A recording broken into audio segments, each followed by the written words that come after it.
তারেক জিয়া সেই বাংলাদেশে আসলো, কিন্তু মা ডাকটা শুনতে পারলো না। মা,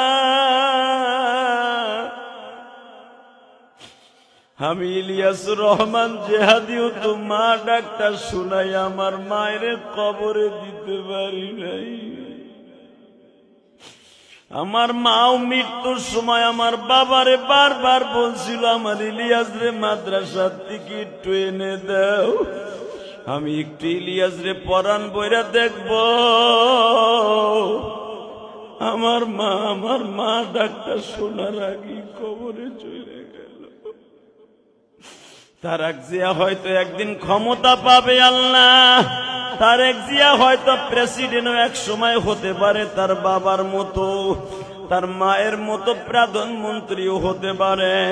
প্রধানমন্ত্রী হলেও তার মনের মধ্যে দুঃখ থাকবে, মারে 17টা বছর তোরে কাছে বই একবার মা কইয়া ডাক দিতে পারলাম। আল্লাহ, তারেক জিয়া হয়তো এখন সারা জীবন মা মা বলে কাটবে। বেগম জিয়ার মা ডাকটা শুনল না। আল্লাহ, বেগম জিয়াকে তুমি মাফ করে দিও। আল্লাহ, আল্লাহ খালেদা জিয়াকে তুমি মাফ করে দিও, কবরের সওয়াল জবাব আসান করে দিও। আল্লাহ, আজকে চলে গেছে 30শে ডিসেম্বর।